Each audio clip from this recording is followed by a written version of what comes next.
Hi ಗೆಳೆಯರಿ, ನಾನು ಸವಿತಾ. ನನ್ನ ಯಜಮಾನರು ದೊಡ್ಡ ಊರಿಗೆ ಕೆಲಸಕ್ಕೆ ಹೋಗಿಬಿಟ್ಟಿದ್ದರು. ಆ ದಿನಗಳಲ್ಲಿ ಪಕ್ಕದ ಮನೆಯ ರಾಮು ಅವರ ಸಹಾಯದಿಂದ ನನ್ನ ಜೀವನ ಸಂಪೂರ್ಣ ಬದಲಾಯಿತು. ರಾಮು ಗ್ರಾಮದ ಯುವಕನೊಬ್ಬ. ಜಮೀನು ಸಾಕಾಣೆ ಮಾಡುತ್ತಿದ್ದನು. ಬೇಸಿಗೆಯಲ್ಲಿ ಜಿಮ್ ಮಾಡಿ ದೊಡ್ಡ ದೇಹವನ್ನು ಹೊಂದಿದ್ದನು. ಅವನ್ನು ಒಂದು ಬಾರಿ ನೋಡಿದರೆ ಮತ್ತೆ ಮತ್ತೆ ನೋಡಬೇಕೆನಿಸುತ್ತಿತ್ತು. ನಾನು ಮನೆಯಲ್ಲಿ ಏಕಾಂಗಿಯಾಗಿ ಉಳಿದಿದ್ದೆ.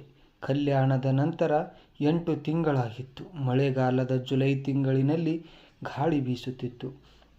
ಹಸಿವು ಮತ್ತು ಒಂಟಿತನ ಕಾಡುತ್ತಿತ್ತು. ಯಜಮಾನರು 3 ಬಾರಿ ಬಂದರೂ ನನ್ನ ಆಶೆಗಳನ್ನು ತೀರಿಸಲಿಲ್ಲ. ಅವರು ತಮ್ಮದನ್ನು ಮಾತ್ರ ಗಮನಿಸುತ್ತಿದ್ದರು. ನಾನು ಮನೆಯ ಕೆಲಸ ಮಾಡಿಕೊಂಡು ಸಿಕ್ಕಿದ್ದನ್ನು ತಿನ್ನುತ್ತಿದ್ದೆ. ಮಳೆಯಲ್ಲಿ ಮನೆಗೆ ನೀರು ಸೋರುತ್ತಿತ್ತು. ಗೋಡೆಗಳು ತುಕ್ಕು ಹಿಡಿಯುತ್ತಿತ್ತು. ನಾನು ಮಳೆಗಾಲದಲ್ಲಿ ಮನೆಯನ್ನು ಸ್ವಚ್ಛಗೊಳಿಸುವ ಕನಸು ಕಂಡಿದ್ದೆ. ಆದರೆ ಒಂಟಿಯಾಗಿ ಸಾಧ್ಯವಾಗಲಿಲ್ಲ. ನಾನು ದಿನ ರಾಮು ಮನೆಗೆ ಹೋಗುತ್ತಿದ್ದೆ. ಅಲ್ಲಿಯೇ ಕುಳಿತು ಹೊರಡುತ್ತಿದ್ದೆ. ಅವನು ಟಿವಿ ನೋಡುತ್ತಿದ್ದಾಗ ನಾನು ಅವನ ಕೈ ಹಿಡಿದು ರಿಮೋಟ್ ಕಸಿಯುತ್ತಿದ್ದೆ. ಅವನಿಗೆ ಇದೆಲ್ಲ ಸಾಮಾನ್ಯ, ಆದರೆ ನನಗೆ ಹೊಸ ಭಾವನೆಗಳು ಬರುತ್ತಿತ್ತು. ಕಾಲೇಜು ದಿನಗಳಿಂದಲೂ ನಾನು ದಾರಿ ತಪ್ಪಿರಲಿಲ್ಲ.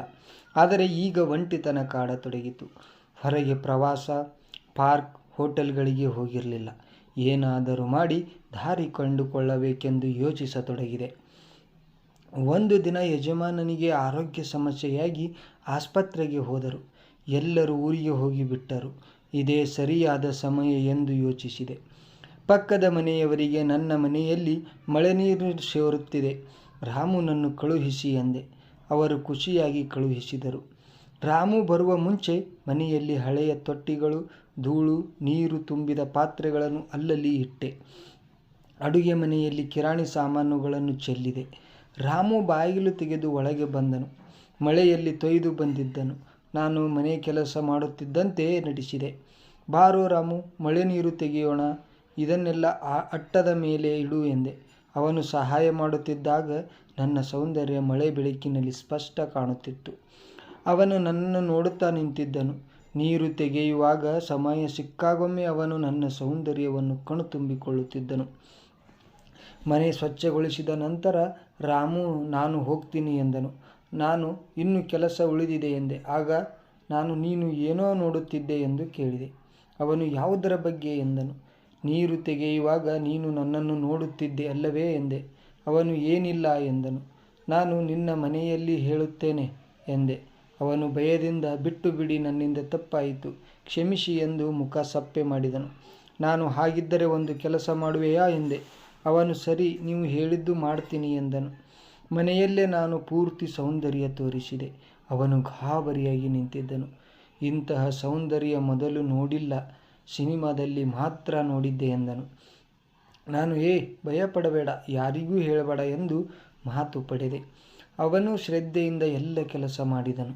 ಕೆಲಸ ಮುಗಿದ ನಂತರ ಅವನನ್ನು ಕೂರಿಸಿದೆ. ಬಿಸಿ ಅವಲಕ್ಕಿ ಮಾಡಿಕೊಟ್ಟೆ, ಚಹಾ ಕುಡಿಸಿದೆ. ಇವತ್ತು ಮತ್ತೆ ಮನೆ ಕೆಲಸಕ್ಕೆ ಬಾ ಎಂದೆ. ಅವನು, ಇನ್ಮೇಲೆ ನೀವು ಕರೆದಾಗಲೆಲ್ಲ ಬರ್ತೀನಿ, ನೀವೇ ಕರೆದಿದ್ದೀರಿ ಎಂದನು. ದಿನೇ ದಿನೇ ಮಳೆಯಲ್ಲಿ ಮನೆ ಸ್ವಚ್ಛಗೊಳಿಸುವ ವಿಧಾನಗಳನ್ನು ಕಲಿಸಿದೆ. ಒಂಟಿತನ ಮಾಯವಾಗಿತ್ತು.